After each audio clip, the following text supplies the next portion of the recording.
Hey guys, it's Coach Matt over here at Primal Athlete Training Center. We actually got a comment on one of our YouTube videos from TheBears5455, obviously a Bears fan, and he asks, what lifts or workouts would I do specified for throwing the discus? Well, TheBears5455, this is your answer. Anybody else who's out there and who's checking out these videos, if you have specific questions, do what The Bears just did and write those questions in the comment box. Whether you're looking at us on YouTube or on Facebook, leave a question, leave a comment. We're going to answer it in one of our upcoming videos. So to answer you, The Bears, what kind of workouts and what kind of exercises would you do? It's a two-part question. First of all, you have to look at what part of the season you're in. Here in Rhode Island, we are in the very beginning part of our season. Today is the start of the third week, so we've only had 2 weeks of practice so far. It actually looks like the weather, it's going to snow out this Saturday, so welcome to outdoor track season here in New England. The weather stinks, it's a really short season. But what we're looking at in the very beginning part of the season, the first third of the season, is that we're working on increasing your general physical prep. We're basically looking at making you a better all-around athlete. We're training your entire body to get stronger at this point. We're working on a little bit of strength endurance. We're doing your basic exercises. We're doing compound lifts. We're doing compound movements that focus on not muscles or muscle groups, but certain movement patterns. And the lifts that I'm talking about are your basic compound lifts. Your squats, deadlifts, bench press, overhead press, your clean and press. Now, to go along with these, you're doing other movements too, like dumbbell push press, dumbbell clean and press, lunges, you're pushing sleds, you're pushing the prowler around, you're flipping tires, you're doing heavy farmer's walks.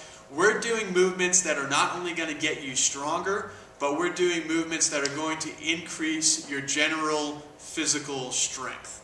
Okay? Think of it like that farm boy strength, dinosaur training. It has a lot of different names out there if you're researching exercises online. Now, once the first third of the season is done, and we're working with those heavier weights and we're building up our general physical abilities, we're doing reps in the 8 to 10 rep range.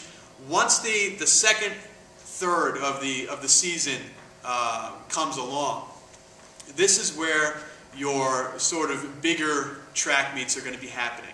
Your invites that are happening toward the middle of the season, your bigger meets. So the dual meets are over and you're getting into sort of the cream of that track and field season. This is when a lot of the state qualifying meets are going to start to happen. So this is where, in the point of the season, our lifting, we're going to be focusing on increasing your top end strength.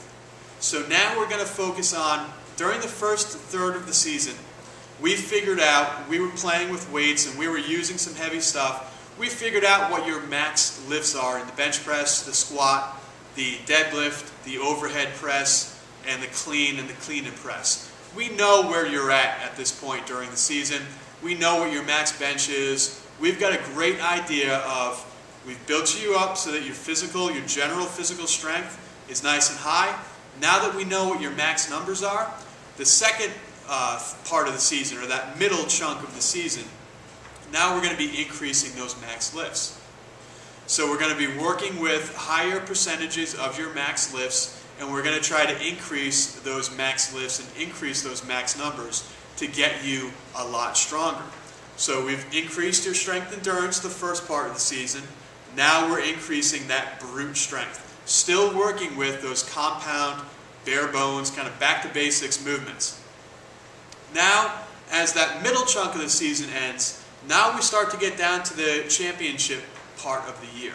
This is your class championships, your division championships. This is where the freshman and the JV championships might be. This is where the bigger invites that maybe you're dealing with a lot of the bigger name schools, a lot of the better schools in your state are now going to be competing against you, and the competition is getting real high. this is where we start to taper down.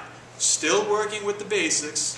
Okay? We're still working with things like bench press, squat, deadlift, clean and press. We're still working with those real simple, bare bones movements, but now we're going to break it down.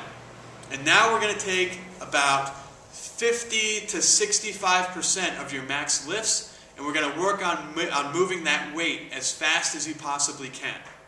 So say your max bench press is 275 pounds. Well, we're going to put 135 pounds on the bar and have you move it 3 to 5 reps as fast as you possibly can. Now, why is this? Well, it actually translates a lot better into the throwing circles. The equipment that you're going to be throwing, whether it's a shot put or a discus or a hammer or a javelin, whatever state you're from, it's a medium weight that you're going to need to move as fast as possible. Grinding out a really heavy, really slow rep on the squat or on the bench press is not going to translate well into the circle. So you want to lighten that weight up. You want to go to about 65%, 60%. You're going to have to play with the weights a little bit to find a movement, to find a weight that's heavy enough for you that you can move it only about 4 or 5 times as fast as you possibly can.